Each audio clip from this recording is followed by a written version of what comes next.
ନା ବାପା ତ ମତେ ଏବେଠାରୁ ଭଲ ପାଉନାହାନ୍ତି ଆଉ ଆଗକୁ କଣ ହେଲେ ମତେ ତ ଆଉ କଣ ଯଦି କୁନି ପୁଅ ଝିଅ ମତେ ତ ଭଲ ପାଇବେ କି ପୁପି ତ କଥା କହିଛୁ ଏବେ ପୁଣି ସେ କଣ ତା ମନକୁ ବୁଝେଇ ସାରିଲାଣି ପୁଣି ଆମେ ଯଦି ତାକୁ ସେଇ କଥାର ସଚେତନ କରୁଛୁ ସେଇଟା ବି ଆମ ମାନେ ସିଏ ଆମ ଉପରେ ଆଗୁଛି। नमस्कार सांग मैंने जय जगन्नाथ गोटे नुआ फ्रेश ब्लॉग को आपण मानक बहुत बहुत स्वागत। तो जदि सस्मिता मिश्र यूट्यूब चैनल आपण मैंने नुआ अच्छा चैनल को सब्सक्राइब करना चैनल को सब्सक्राइब करनी सांगे सांग कहबो ना सांगे सांग सब्सक्राइब करनी आ पाखर थे बेल आइकन को प्रेस करनी आम जे भी वीडियो पोस्ट करूँ आप सर्वप्रथम देखिपारे। तो वीडियो भल लगे लाइक कमेंट शेयर करने जमा भी भूलें। तो चलतु वीडियो को स्टार्ट करिए। तो सांग मैंने देखु तो आमर मोटर चलुनी किंतु पानी बाहर तो बहुत सारा भाई भौणी मैंने कमेंट करती। तो सकाळु आमर पुपी कौन करुच्ची घरे टिके वीडियो करके आमको देखातु। तो आम सकाळु पुपी आज बेला बेलटे उठी सी उठी जावा कथा एक्चुअली 8टा 9टा किंतु आज टी उठी जाइए 6:30 6:30 सुधा। सकाळु जणे उठती माउसी तांकर बहुत शीघ्र 7:30 कहीं उठी कौन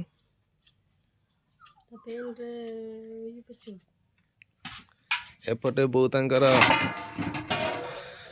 पानी नहीं आसले एपटे चलती चुली लिपा आ सब कम आगुरी जो कम सब पहरा पहरी बासन कुसन मजा मजा सरीगला मु उठा पूर्व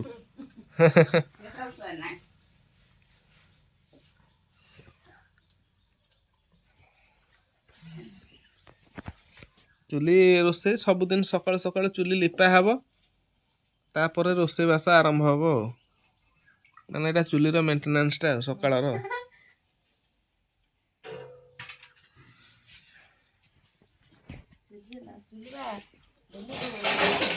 छाड़ी जाऊ गोबर माटी असना देखा जा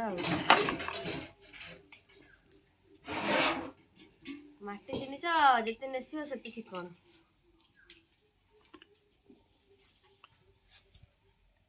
मु भाविली लेट होगा चा पानी सरीजी कौन हम मो निदटा कहीं शीघ्र भांगी जाइए बेला बेली शुई एमती कथा तू जो कौन 9टा बेले सबुदिन 9टा बेले तो बापा उठे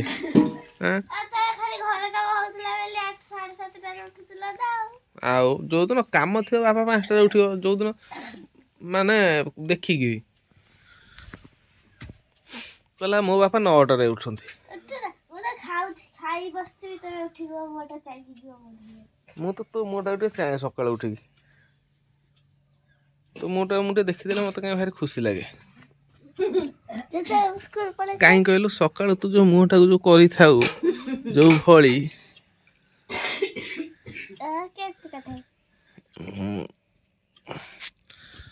ओ जीवा सांग माने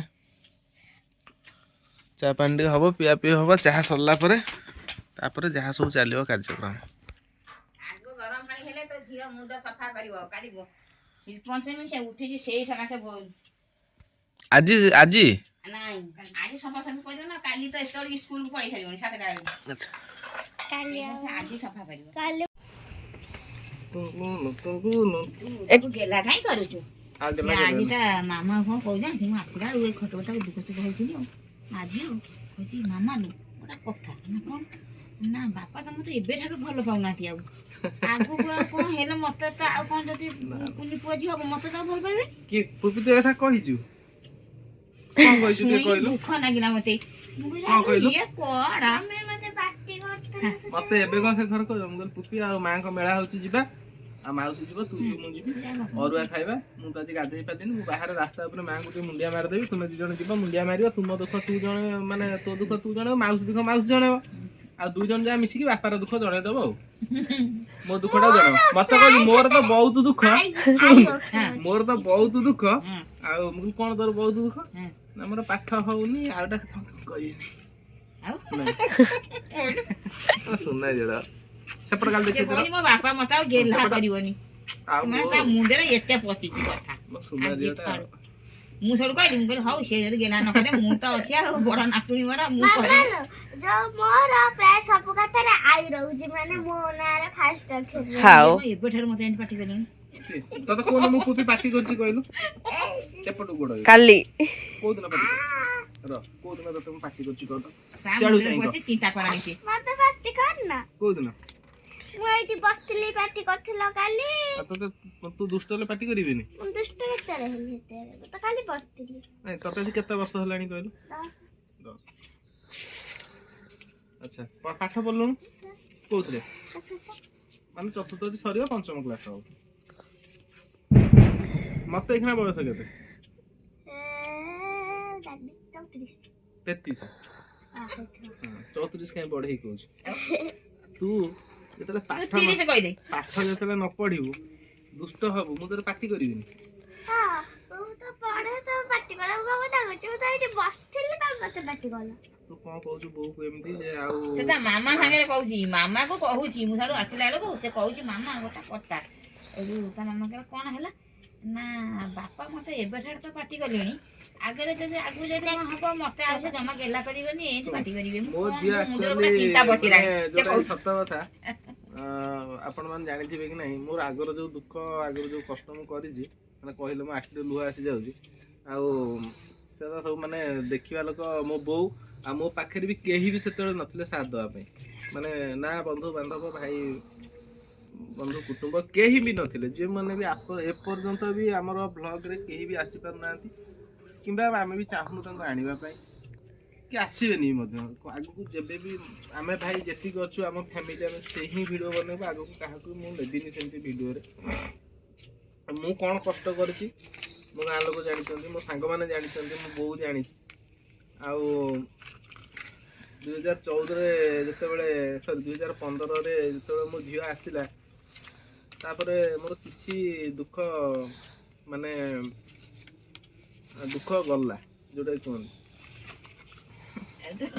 ସେ ଏମିତି କହିଦଉଛି ମାନେ ମତେ ଦୁଃଖ ଲାଗୁଛି। ମାନେ ଯାହା ବି ହଉନା କାହିଁ ମାନେ ସେ ପୁଅ ହଉ କି ଝିଅ ହଉ ଭଗବାନ ଯାହା ବି ଦେବେ ଆମେ ତ ଜାଣିନେ କି ଆମେ ବି କହିପାରିବାନି ଯେ ଆମର ପୁଅ ହବ କି ଝିଅ ହବ, କେହି ବି କଥା ଜାଣିନାହାନ୍ତି। ତ ଯାହା ବି ହବ କୁପିର ସ୍ଥାନ ନିଶ୍ଚିତ ଆଗରେ ରହିବ। ସେ ତା ମାଆକୁ କହୁଛି ମୁଁ ସାଡୁ ଆସିଲା ବେଳକୁ ମୁଁ ସେ କହିଲି ସେ ଏମିତି କଣ କହିଲାଣି ନା ମତେ ବା ବାପା ପାଟି କଲେ ଯୋଉଠି ମୁଁ ସେଇ କଥା ମୋ ମୁଣ୍ଡ ଆଉ କାମ ଦଉନି। ମାନେ ସେ ବହୁତ ବଡ ଗୋଟେ ଷ୍ଟୋରି ଅଛି, ମାନେ ଆକୁ ନେଇକିରି ଗୋଟେ ବହୁତ ବଡ ଷ୍ଟୋରି ଅଛି ଯୋଉଟା ମୁଁ ଭିଡିଓ ମାଧ୍ୟମରେ କେବେ ବି କହିନି। ଆଉ କେତେ କଷ୍ଟ କରିବା ପାଇଁ ପଡିଛି। ଆଉ ଯଦି ବି ସେ ମେଡିକାଲ ଆସିଛି ମୋ ଝିଅ ଘରେ ଆଉ ଆମ ପାଖରେ ଅଛି, ଆପଣ ମାନଙ୍କ ପାଖରେ ବି ଅଛି, କେବଳ ଏଇ ଲୋକ ପାଇଁ ମୋ ବୋଉ ପାଇଁ ହିଁ ସିଏ ମାନେ ଫେରିକି ଆସିଛି। ତା ମାମା କଣ କହିଲେ? କହିଲେ ନାଇଁ ନାଇଁ ତୋ ବାପା ତତେ ଗେଲା କରିବ। ଏ କଥା କିଏ କହିଲା ଗେଲା କରିବନି ବୋଲିକିରି? ମୁଁ ତ ଜାଣୁଛି ଏଇଆ ମୁଁ ଇଆଡୁ ଆଉ ସେ ଭାରି ଜାଣି ପାରିଲାଣି। ମାନେ ସେଗୁଡା ବହୁତ ବଡ ଗୋଟେ ମାନେ ହିଷ୍ଟ୍ରି ତା ଭିତରେ ଅଛି। 14 ଦିନ ମାନେ ଫୁଟପାଥରେ ଶୋଇଛି ମୁଁ ମେଡିକାଲରେ। ମଶା ବାଡେଇଛୁ, ସେ ମଶା ବାଡେଇ ବାଡେଇ ଆଣିଛି ତାକୁ। କେହି ମୋ ପାଖରେ ନଥିଲେ, କେବଳ ମୋ ବୋଉ ହିଁ ଥିଲା। ଯୋଉଟା କି ମାନେ ସେଟା ବହୁତ ବଡ ଗୋଟେ ଇଏ ଭଗବାନ କରନ୍ତୁ। ମାନେ ଆଶା ତ ନଥିଲା, ଡାକ୍ତର ମନା କରିଦେଇଥିଲେ ଯେ ଆଉ କେବେ ବି ସେକେଣ୍ଡ ପିଲା ପାଇଁ ତମେ ଆଶା ରଖିନଥିବ। ତେଣୁକରି ଆମର ସେ ଜିନିଷ ହିଁ ମୁଣ୍ଡ ଭିତରେ ନଥିଲା। ଆମେ ବି ଆଉ ଆଶା ନଥିଲା ଯେ ଆଉ ଗୋଟେ ଆମର ପିଲା ଆସିବ ଘରକୁ ଇଏ କରିବ। ତେଣୁକରି ଭଗବାନ ମୁଁ ଜାଣି ଆମେ ଭାବି ନେଇଥିଲୁ ଯେ ବାସ୍ ଆମ ଭାଗ୍ୟରେ ଗୋଟିଏ, ପୁଣି ଭଗବାନ ଦଉଛନ୍ତି। ସେ କ'ଣ ଦେବେ ପୁଅ କି ଝିଅ ମୁଁ ଜାଣି, ଯାହା ବି ଦେବେ ଆମେ ଖୁସି ହବୁ। ଆଉ କିନ୍ତୁ ମୋ ଝିଅ ମୋର ଫାଷ୍ଟ। କୋଉ ବେଳରେ ଥିଲା ପୁଅ କି ଝିଅ, ଏ ବେଳରେ ଏବେ ଗୋଟାଏ ଜିନିଷ, ବି କାମ। ପୁଅ ହୁଅନ୍ତୁ କି ଝିଅ ହୁଅନ୍ତୁ, ପାଠ ପଢେଇ ତାଙ୍କୁ ଖାଲି ମଣିଷ କରିବାର ଅଛି, ତାଙ୍କୁ ନେଇ ଜାଗାରେ ଲଗେଇବାର ଅଛି। ନା ମୋର ଅନ୍ତର ହବନି। ତତେ ଟିକେ ଗାଈର ମୁତଟା ଦେବେ, ତାକୁ ଟିକେ କ୍ଷୀରଟା ଦେବେ। ମାଉସୀ କହୁଛି ସେ ଜନ୍ମ ହେଲେ ସେ ଯଦି ପୁଅଟା ହେଲା ତୁ ସିନା ଭାଇ କହୁଛୁ, ସେ ଯଦି ପୁଅଟା ହେଲା ତୋ ବୋଉ ତାକୁ କ୍ଷୀର ସର ଦବ, ତତେ ଦେବନି। ମାଉସୀ କହିସାରିଲାଣି। ମାଉସୀ ଗଲା କୁଆଡେ? ମାଉସୀ ମାଉସୀ ତମକୁ ଏଠି ଡକା ହେଲାଣି। ମାଉସୀ ତାର ପାଠ ପଢୁଛି। ଯାହା ବି ହଉ ଭଗବାନ ଯାହା ବି ଦେବେ ସେଥିରେ ଖୁସି ହବାକୁ ପଡିବ, କିଛି ନାହିଁ। ତ ମାଙ୍କ ମେଳା ଏବେ ଚାଲୁ, ଅରୁଆ ଖାଇକି ଆସିବ। ଅରୁଆ ଡାଲମା, ଠାକୁରଙ୍କ ପାଖରେ ଯୋଉ ଅରୁଆ ଡାଲମା ହୁଏ ଅମୃତ ସାଙ୍ଗେ ସମାନ। ଆଉ କୌଣସି 5 ଷ୍ଟାର ହୋଟେଲରେ ବସି ଖାଇଲେ ବି ଏତେ ଖୁସି ଆନନ୍ଦ ମିଳିବନି।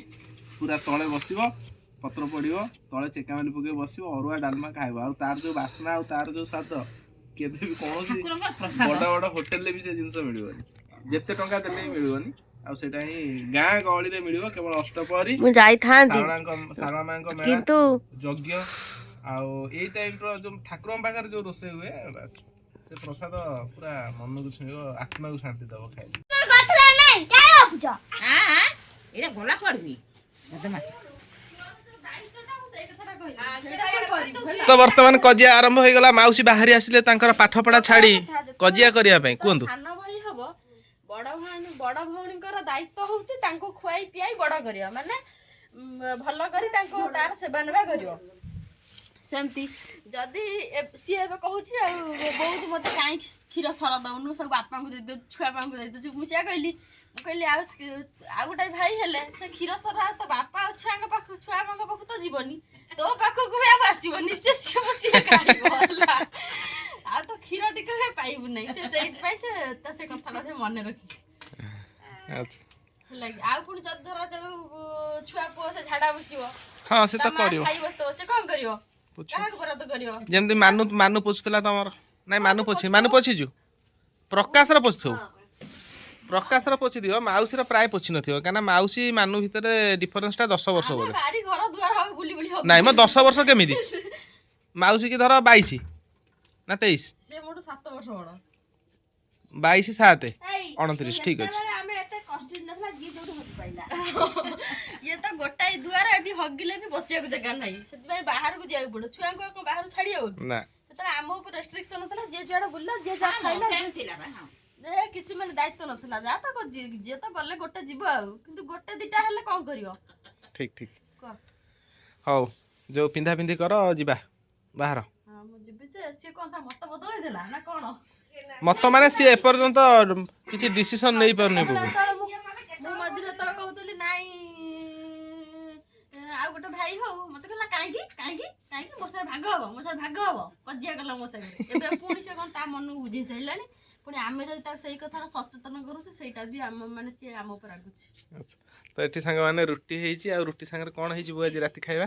କୋବି ଆଳୁ ସାରୁ ସବୁ ପଡି ତରକାରୀ, କୋବି ଆଳୁ ସାରୁ ସବୁ ଗୋଳିଆ ତରକାରୀ। ଆଚ୍ଛା, ତ ତମେ ଶାଶୁ ବୋଉ ଖାଇବ, ଆମେ ମାଉସୀ ମୁଁ ପୁପି ଚାଲିଲୁ ଅରୁଆ ଖାଇବା ପାଇଁ। ମାଙ୍କ ମେଳା ଆଜି। ହଁ ହେଇଥିବ, ଭାବୁଛି ହେଇଥିବ।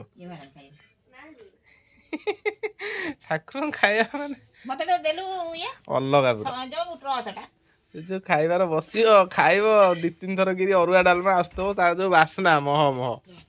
ହଉ ସାଙ୍ଗମାନେ, ଟାଇମ ଆସି ହେଇଗଲା, ପୁପି ପିନ୍ଧା ପିନ୍ଧି କର, ଟାଇମ ଆସି 9:10 ହେଇଗଲା, ତ ଯିବା, ବାହାରି ଯିବା। ହଉ ଚାଲ। ପଢାପଢି ସରିଲା? ପଢାପଢି ସରିଗଲା କି? ଆଚ୍ଛା, କଣ ସବୁ ପାଠ ପଢିଲ?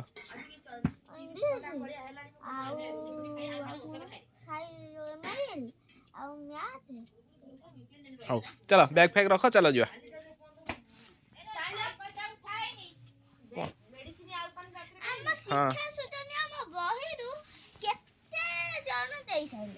ସେ କେତେଟା 3ଟା ହେଇ ଫାଷ୍ଟ 8ଟା ଦିଆ ହେଲା, ସରି 8ଟା ଦିଆ ହେଲା, ତାପରେ 8ଟା ଦିଆ ହେଲା, ତାପରେ 8ଟା ଦିଆ ହେଲା। ତାର ମାସକୁ 2000 ଟଙ୍କା କି 3000 ଟଙ୍କା ସ୍କୁଲରେ ଖର୍ଚ୍ଚ ହଉଛି, ସିଏ ଗଭର୍ଣ୍ଣମେଣ୍ଟ ସ୍କୁଲକୁ ଆସିବ, ଯିଏ ନୂଆ ଜନ୍ମ ହବ ତା ପାଇଁ ବ୍ୟବସ୍ଥା ହବ, ସିଏ ପ୍ରାଇଭେଟ। ନାଇଁ ମୁଁ ପୁପି ପାଇଁ ପୁରା ସ୍ପେଶାଲ ବ୍ୟବସ୍ଥା କରିବି। ସେ ଆଉ ବିସ୍କୁଟ ଖାଇବନି, କେକ୍ ଖାଇବ, ସେ ଆଉ ଲେଜ୍ ଖାଇବନି, ଲେଜରେ ଆଉ କୋଉ ଜିନିଷ ଅଛି ଯେ ସେ ଖାଉଛି? ସେ ଆଉ ମୋମୋ ଖାଇବନି, ଲେଜରେ ଥରେ ଆଇ ଆଣିଥିଲା, ସେ ଲେଜରେ ଟୋଟାଲି କିଛି ନଥିଲା। ସେ ଆଉ ଗୁପଚୁପ ଖାଇବନି, ଚାଟ ଖାଇବ ନା କଣ ଝିଅ? ସେ ଆଉ କମଳା ଲେମ୍ବୁ ଖାଇବନି, ଡ୍ରାଗନ ଫ୍ରୁଟ୍ ଖାଇବ। ନାଇଁ ତାର ବିସ୍କୁଟ ଖାଇବା ବନ୍ଦ, ଚୁଡା କଦଳୀ ଚକଟି ଖାଇବ। ପାଠ ନ ପଢିଲେ ଅଟୋମେଟିକ ଘରେ ଯିଏ ସାନ ରୁହେ ସେ ଟିକେ ଗେହ୍ଲା ହୁଏ। ପାଠ ନ ପଢିଲେ ଉତ୍ତମ ମଧ୍ୟମ ଖାଇବ, କାହା ପାଖରୁ ଖାଇବ? ମୋ ବୋଉ ପାଖରୁ ଖାଇବ। ତାକୁ ଯଦି ମରା ଧରା କଲା, ମୋ ବୋଉ ତଣ୍ଟି ଉପରେ ଚଢିଯିବ, ମୁଁ ଜାଣିଛି। ଥରେ ଠେଙ୍ଗା ଧରା ଧରି ହେଇଗଲେ, ମୁଁ ମଝିରେ ପଶିଗଲି, ନହେଲେ କିଏ କାହାକୁ ବାଡେଇକି ଧୂଆଁ କରିଦେଇଥାନ୍ତା। ମୁଁ ଜାଣିଛି ମୋ ଝିଅ ତ ପାରିବନି ମୋ ବୋଉ, କାହିଁକିନା ମୁଁ ମାନେ ଜାଣିଛି ମୋ ବୋଉର ତାକତ କଣ। ତେଣୁକରି ପୁରା ମାରିବ ତତେ ଧରିକି। ହାଇଦରରେ କାଲି ଯେମିତି ପିୟୁଷ ତ୍ରିପାଠୀ ବାଡେଇଲେ। ମାଙ୍କୁ ଦର୍ଶନ କଲୁ, ଆଉ ପ୍ରସାଦ ପାଇଲୁ ଆଜି, ପାଇକି ଏବେ ଫେରିଲୁ ମାଉସୀ ମୁଁ ପୁପି। ତ ଅରୁଆ ଅନ୍ନ ଡାଲମା ଖଟା ଆଉ ପାସ୍।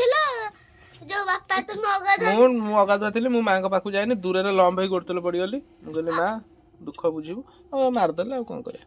ମୁଁ ଗାଧେଇ ନଥିଲି ଆଜି ସାଙ୍ଗମାନେ ସିଏ ଆମକୁ କହିଲେ ତମେ ଯାଅ ଭିତରକୁ, ମୁଁ ଏଇଠି ଅଛି।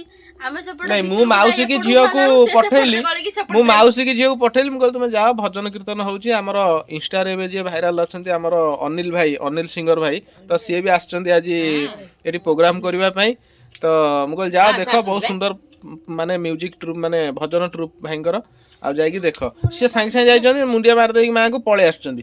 ମୁଁ ଆଉ ଲେଙ୍କା ବାବୁ ଆଉ ଗୋଟେ ପିଲା ଯାଇଥିଲା, ଆମେ ସେପଟେ ବୁଲାବୁଲି କଲା ଭିତରେ ମତେ ଆମର ସେ ଗାଁର ଛୋଟ ଛୋଟ ଝିଅ 2 ଜଣ ଆସି କହିଲେ ନନା ଆଉ ପୁପି ତମକୁ ଖୋଜୁଛି। ମୁଁ କହିଲି କୋଉଠି? ନା ସେ ଗେଟ୍ ପାଖରେ ଠିଆ ହେଇଛି। ମୁଁ ଆସିଲା ବେଳକୁ ମାଉସୀର ପୁପିର ମତେ ଖୋଜୁଛନ୍ତି। ମୁଁ ପୁଣି ତାଙ୍କୁ ଡାକିକି ନେଲି, ସେଠି ଯୋଉଠି ଖିଆପିଆ ହଉଥିଲା ଖିଆପିଆ କଲୁ, ଖିଆପିଆ କରି ଆସି ଘରେ ପହଞ୍ଚିଲୁ। ଟାଇମ୍ ବର୍ତ୍ତମାନ 10:30, ଯିବା ଶୋଇବା।